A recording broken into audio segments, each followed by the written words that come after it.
Hello everyone, welcome back to my channel. Today we will be continuing to read Out of the Shadows, Reimagining Gay Men's Lives by Walt Odets. We are going to read Chapter 6, Emerging from Trauma, Loss and Isolation. I have a terrible habit of remembering the death of people who are still alive, killing them off by an act of memory. False memory, I suppose I should call it. But sometimes the person whose death I remember is in fact dead, and my memorial in that case seems no different in character. Keith Waldrop from The Not Forever. Many in today's gay communities hold the hopeful idea that the Supreme Court decision on gay marriage and the current shift of social perceptions in a handful of small American enclaves will end developmental trauma for young gay people. This is simply not true, and to know that, one need only look at the torturous history of African Americans following Lincoln's signing of the Emancipation Proclamation 150 years ago. For gay lives, the granting of legal rights and authentic acceptance are two different issues in a society steeped in phobic aversion to real diversity. Current legal protections are only the opening scene of an Act 2 in a 3-act play that will almost certainly stretch into the wee hours of yet another morning. For young gay people, it is the acceptance and support of the family that is most developmentally significant. In my current psychotherapy practice, I see many men in their 20s and, regardless of the local community and larger society in which they live, those who have support from immediate families clearly evidence the least developmental harm. Even when a young man has grown up with persistent rejection and abuse from adolescent peers, the authentic support of parents is a powerful, if not entirely adequate, antidote. "We love you, we support you, and we want to help" is a magical offering for the child and young gay adult. Unfortunately, this magic is still too infrequently delivered by insecure, frightened, and conformist families, and the developmental trauma of a large percentage of young gay people thus continues unabated. No legislation, judicial decision, or broad societal acceptance matches the influence of authentically supportive parents, or, by itself, repairs damage already wrought by a family. It is from the family that we learn to experience ourselves as lovable or not. What is trauma? Trauma entails two components: the objective event itself and the individual's subjective experience of that event. A traumatic event is usually defined as anything an individual experiences as threatening to his own life, safety, or well-being, or the lives, safety, or well-being of others whose endangerment he has personally witnessed. The endangerment may be physical or purely psychological, and in their nearly universal stigmatization, gay children and adolescents often experience both. The early epidemic also qualifies as a traumatic event for many men. Before the introduction of the ELISA HIV test in 1985, a majority of gay men in urban communities witnessed 4 years of multiple deaths, and many felt that both they and those around them might already have it, or would have it, at a time when, whatever it was almost certainly fatal. For middle group men, the childhood and adolescent exposure to the connection between gay men and untreatable AIDS traumatically threatened their futures. For younger group men who have lived only in the late epidemic, the stigmatizing social consequences of HIV infection often makes seroconversion, or just the fear of it, traumatic. HIV still carries a long-standing legacy and is still too often experienced as the consequence of forbidden and dirty sex and the fate of fags.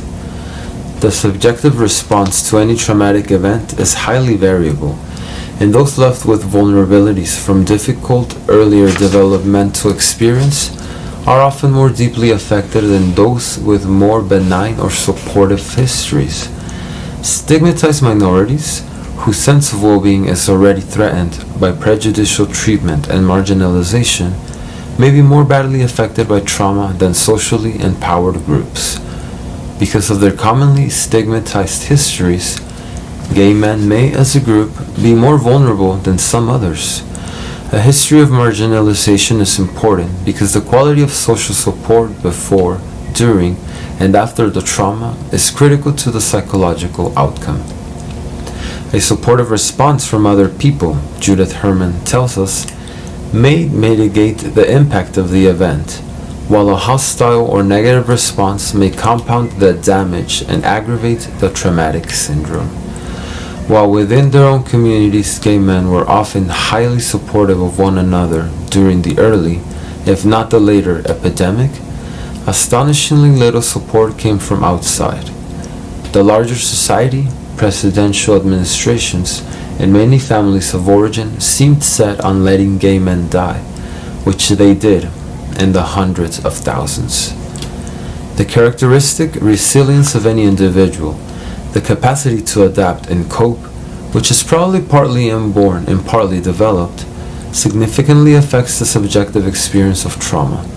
Herman discusses a study of combat veterans in which the symptom patterns of traumatized survivors, for example, a tendency to express trauma in active anger rather than passive depression, were found to be related to individual childhood history, pre-existing emotional conflicts, and adaptive style. Herman connects resilience to measures of sociability, active coping, and self-confidence.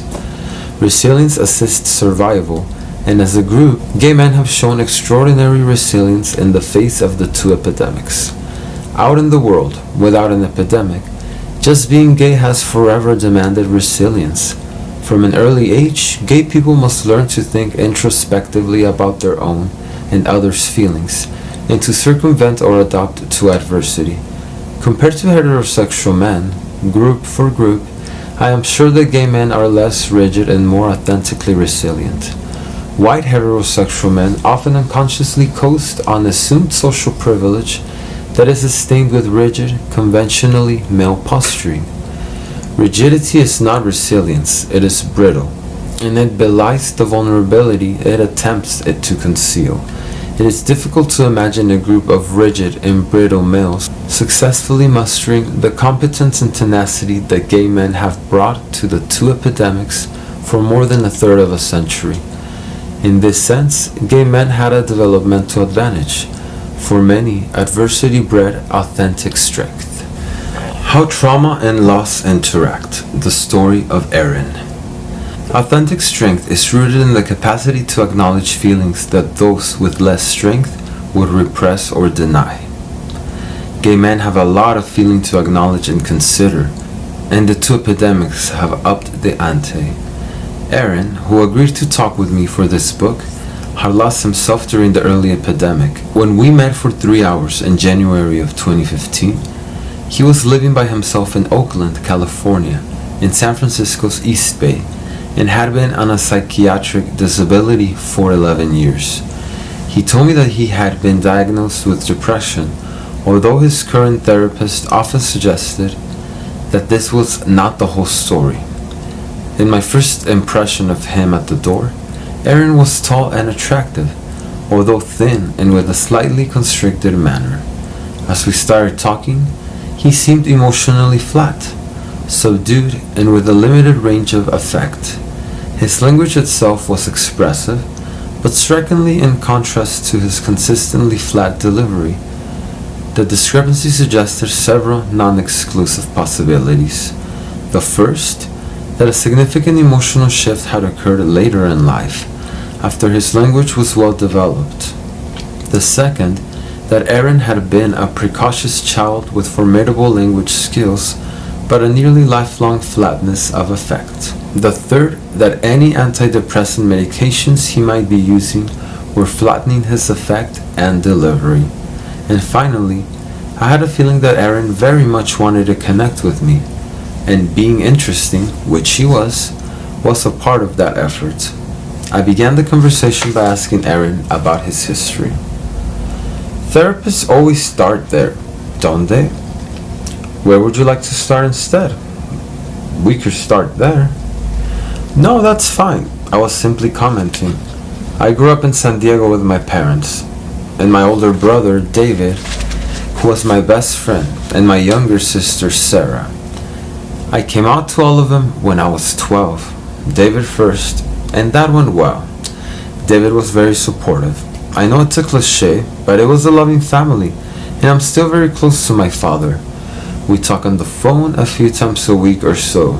In '94, I moved to San Francisco and pretty quickly got a teaching job at UC Santa Cruz. Then in 2004, I went on disability for my depression. What else would you like to know? What were you teaching at Santa Cruz? And I'm also thinking that you mentioned talking only to your father. Oh, American literature, which is what I majored in at Brown, and then in graduate school at Berkeley.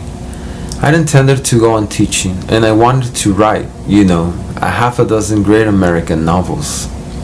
Did you? Do you write? No, I haven't been able to. First the teaching and then, the depression. I somehow never got to it. Do you think you might? Is that something you still want to do? No, not really, if I'm honest. You said that you were still close to your father and talked with him on the phone regularly. But what about the others, your mother, or your two siblings? You said that David was your best friend. Sarah's living in DC. She's a lawyer and works for the Labor Department. A very bright bulb, very busy. Aaron stopped. And the others? My brother and mother? Yes, I was thinking of David and your mother. When I was 14, my mother was driving David up to LA to have his knee looked at UCLA. He was very into sports and he'd injured it playing basketball. I'd go with him all the time and watch him play, but it wasn't at all my thing. As I told you earlier, we were best friends, particularly after I came out. He protected me from other kids' harassment. I was walking around school with gay slogans pinned to my chest, and I got a lot of taunting and physical harassment. I had a Smith's button on my t-shirt, and kids would call me a fag. All the usual stuff, all of it. But they were afraid of David, who fended them off. After several moments of silence, I said, "And so David and your mom were on their way to UCLA?" Aaron proceeded flatly.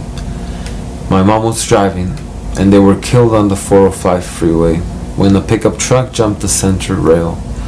The driver was a gardener, and they said he'd had a stroke and lost control. He had a lawnmower in the back of the truck, and it flew out and went through another man's window and killed him, too. And there were other cars involved. According to the paper, the 405 was stopped for 2.5 hours. Aaron stopped for a minute and suddenly continued. It was a Tuesday, and when I got home from school, my father was sitting in the kitchen crying and told me. He said, "Aaron, your mother and David were killed in a car accident this morning." And he came over and hugged me very tightly, and I remember being just blank. Aaron stopped but appeared unemotional. After several minutes, I asked if he wanted to talk more about what had happened, or if he wanted to talk about something else. I don't think I could say much more. I was blank when it happened. My father, he cried for years. The smallest thing would provoke it. That night, the day my father told me, I slept in David's room and never moved out. I cried that one night, sleeping in David's bed. But not much after that, really only that one time. His bed smelled like him. I never moved his things out of the room either.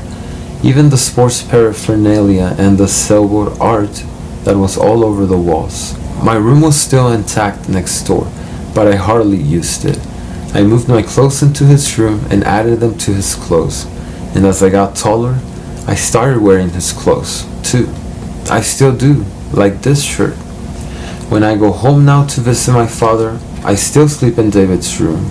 He, my father, calls it my room. And when he does, I correct him and say, David's room.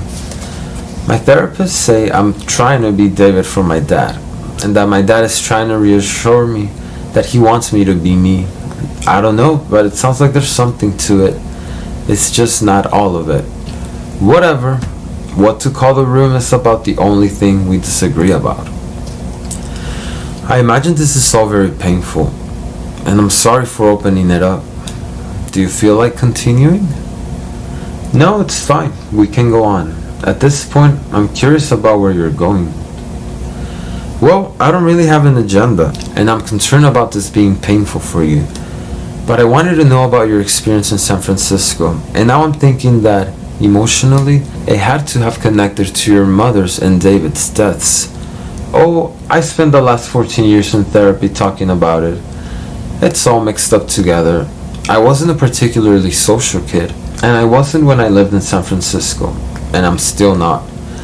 I'm about as gregarious as Rip Van Winkle, but without the village kids following me around. When I got to San Francisco, which my father was very worried about because of AIDS, it was '94, and it was a fucking mess, much worse than I'd imagined. I just had no idea until I saw it. It felt like Bosnia. I tried some to make friends, but almost everyone I met would be dead before the sun came up. It was the teaching that kept me afloat, and the driving from the city down to Santa Cruz. When I got the job, my father bought me a new Subaru, and I loved it. Alone in that car, back and forth twice a week, was my refuge. I'd play tapes of Bartok string quartets or something, and the whole thing would go away. And the teaching gave me something interesting to do, and I can't imagine I would have survived without that. In the city, I lived with 2 roommates, and one of them, Harris, had a fox terrier who was very affectionate. Needy, I'd say, but crazy. His name was Atman. After Schopenhauer's dog. Do you know about that? And he'd go wild if you left him alone for 5 minutes. He'd be bouncing off the ceiling. It turned out that Harris was Atman's 6th owner. The others had all died. There were a lot of dogs like that in San Francisco. So Atman and I became friends, and he would sometimes sleep in my room, on the pillow pushing up against my head. Atman, you could say, was the one friend I had who didn't die. Your 2 roommates? No, they both died. Harris last, after Frank. And then I became Atman's permanent number 7. This is the accumulation of an awful lot of death and loss. By the time Harris died, I had the income from teaching, and my father helped me out. And Atman and I continued living in this huge railroad flat on Fell Street that had practically no heat, and the plaster was literally falling off the walls. It was cold and empty and falling apart like the world. I liked it. I liked being alone there. It was near Golden Gate Park, and Atman and I would go for long walks while I went over lesson plans in my head. Atman, on his purple leash that Harris had gotten him as a birthday present on his made-up birthday date, because no one even knew how old he was. We would walk over to the lake and sit on a bench and look at people milling around the lake as if they had normal lives. It was very calming. And then we'd go home. I'd give Atman his canned chicken, and I'd have a burrito and a beer and go to bed. It sounds as if Atman was your sole relationship. We were always together. He'd go in the car with me to Santa Cruz, lying on my lap, and then into class. I had a sheepskin pad for him, another birthday present for me, and he'd sleep on it during class, or in my little office when I was working or meeting with students. You know, Santa Cruz. You can do anything. Dogs in class were the least of it. I once had 2 guys sitting in the back quietly jerking each other off during class, while I was giving a lecture on Twain.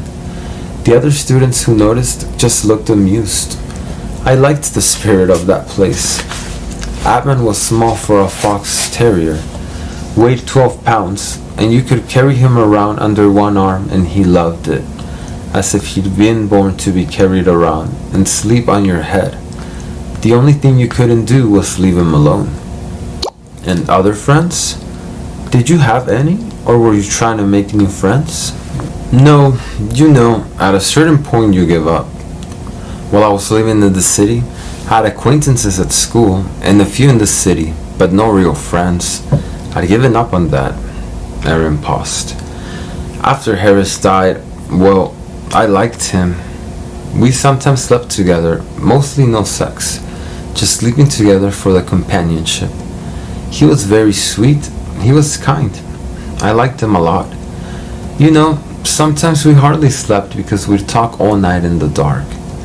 Aaron stopped for a minute or two, staring blankly as if trying to remember something.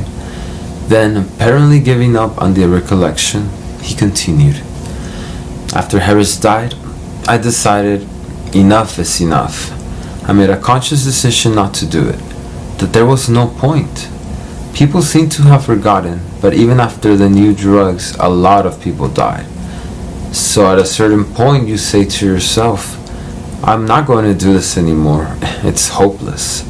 Lee, my therapist, I don't think I told you his name, thinks I made the decision when David died, but I don't know. I was only 14. But David was the best friend I've ever had, so I've talked a lot about that in therapy.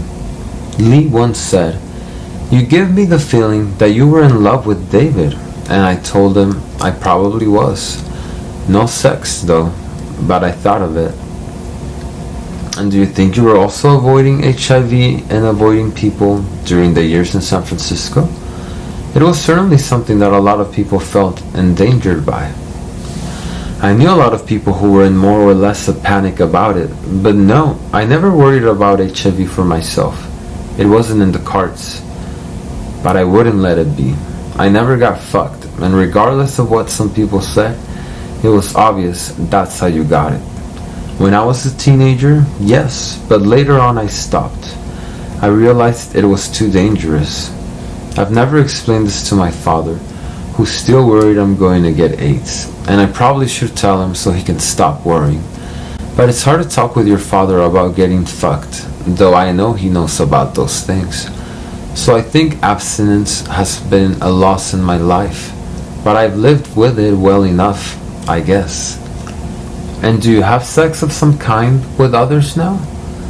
No, not really. Every now and then, but rarely.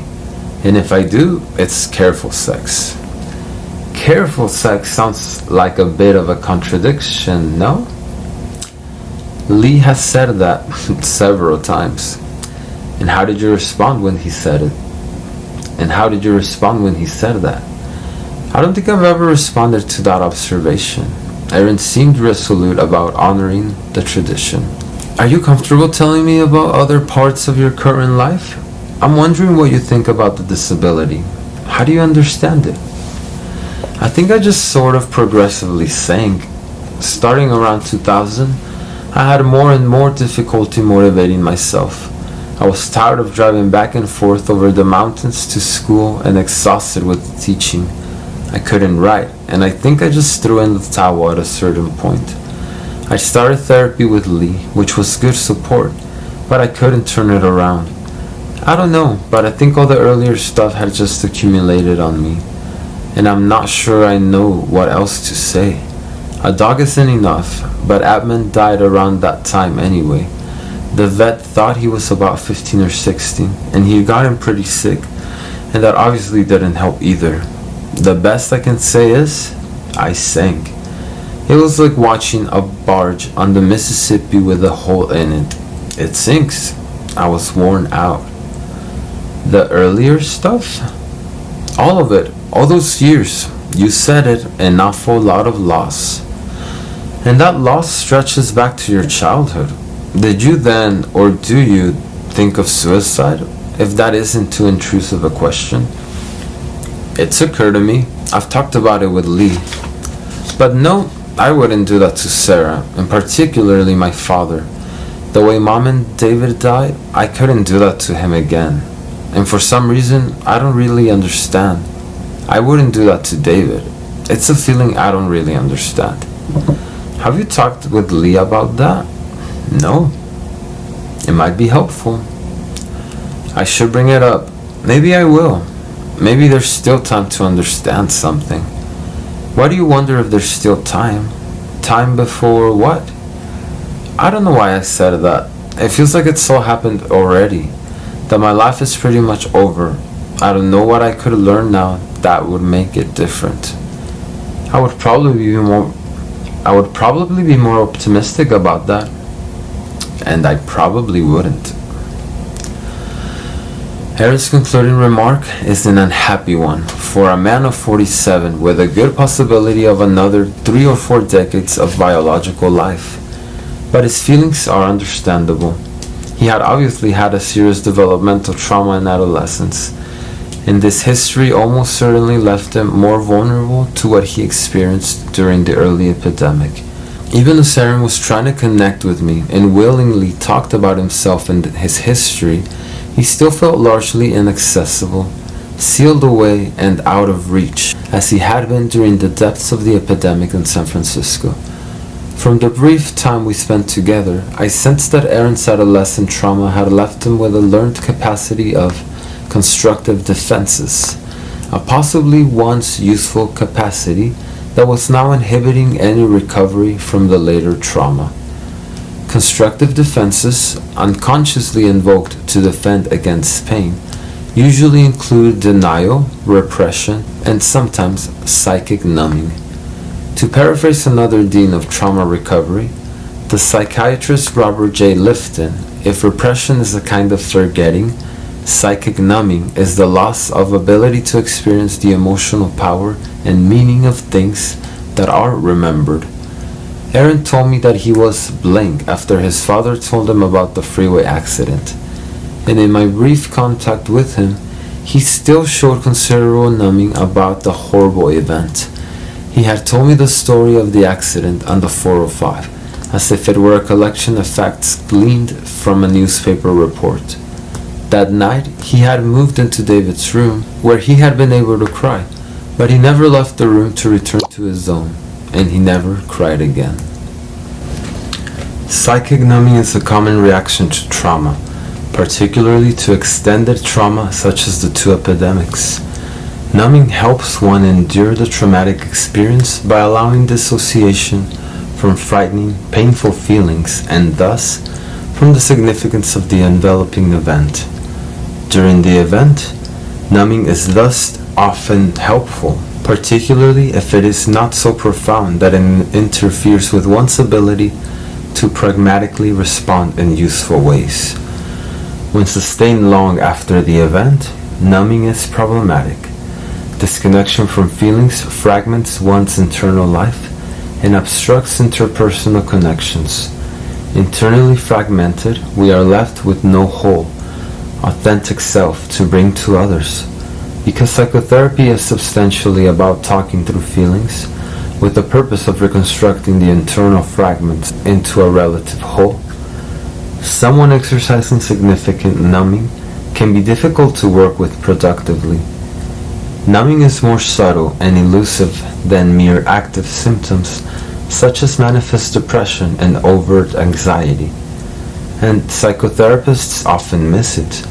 Numbing depletes vitality, and like the overuse of repression, it can leave behind an internal life almost completely incapable of feeling. Herman comments on why constructive negative symptoms can be difficult to detect. They lack drama, their significance lies in what is missing. To the person's detriment, such symptoms are often interpreted as long-standing character and are never explored. Lifton tells us that numbing can readily outlive its usefulness and give rise to later patterns of withdrawal, apathy, depression, and despair. This sounds a lot like Aaron's current situation, in which precisely those feelings had almost completely removed him from a social life. With a history of childhood trauma, including the peer abuse during middle school and high school, against which he ultimately lost David's protection, the epidemic presented more losses and an invitation to gain use the constructive defenses he had learned after his mother and David were killed. Aaron's numbing in response to those deaths, losses that might well have been better resolved with conscious grieving, left Aaron with a developmental vulnerability that would later resurface and the duress of the early epidemic.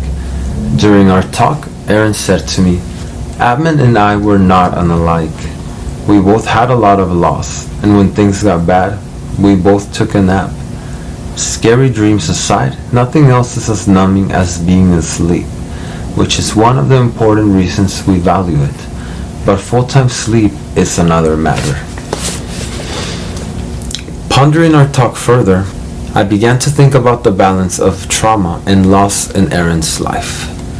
He seemed to present a mix of middle and older group experiences.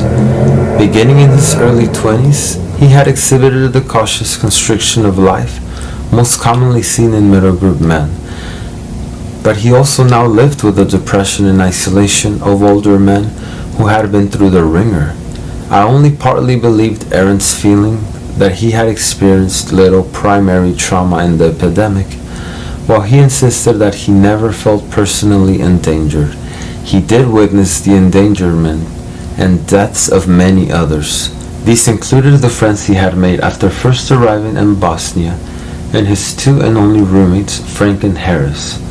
When Aaron first told me of Harris's death, I had seen feelings rising in his throat, but he quickly swallowed them. If Lee thought Aaron had been in love with David, I thought Aaron had also been in love with Harris. Aaron had been too hesitant in talking about him, and too insistent on the idea of just liking him. Aaron's childhood trauma had left him more unconsciously vulnerable to later trauma, but his long-term standing constrictive defenses had protected him from exploring both experiences. He had been able to more consciously work through the early trauma and loss. The emotional toll of the epidemic might have been more usefully approachable. Even with the conscious pain that process would have raised, it might have helped Aaron find a more connected and happier life. By the time I met him, he had clearly lost trust in both himself and the world. His trauma and loss, and his once useful but now obstructive, if calming, constrictive defenses had stranded him on a remote Pacific island that was on no one's map. On Aaron's island, the possibility of rescue by sea or by air seemed not even a fleeting thought. Rescue from what? For what? Our grade, unmentionable. With help, Aaron might have been able to consider those two questions, and he might have found a way to a different life than the isolated and unhappy post-traumatic life he had landed in. In trauma and recovery, Judith Herman offers help, all of which is pertinent to gay men who have survived early life developmental trauma or the later life trauma of both epidemics.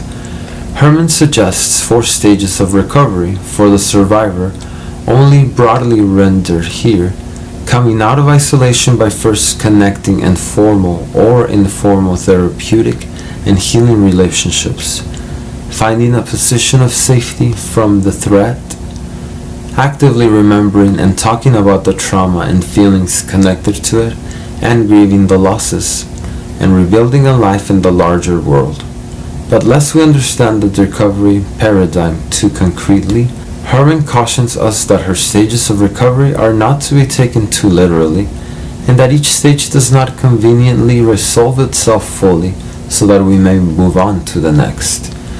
Oscillating and dialectical in nature, the traumatic syndromes defy any attempt to impose such simple-minded order.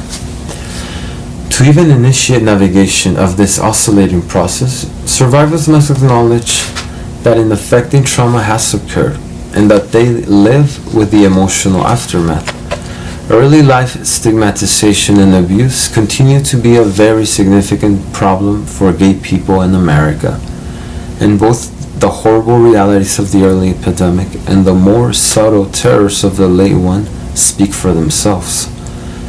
But to the serious detriment of survivors, adequate acknowledgement of and response to these events has inexcusably eluded both gay communities and the larger American society. As Herman points out in the opening line of Trauma and Recovery, the ordinary response to atrocities is to banish them from consciousness.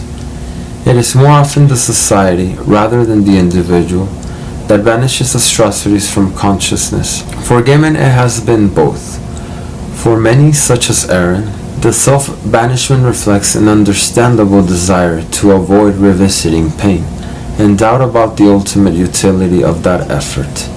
But for many gay survivors living with the psychological aftermath of a destructive adolescence or an epidemic, shame and guilt about histories for which these survivors blame themselves, even as they have no plausible culpability, keep them gelled in an unexamined self-banishment that hides them from both themselves and the world.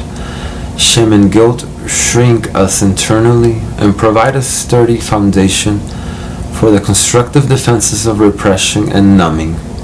With those defenses at the gates, we feel protected from ourselves and from the world, and the self-banishment quickly becomes impenetrable and seemingly unchangeable. While we may feel relatively safe, the costs are high.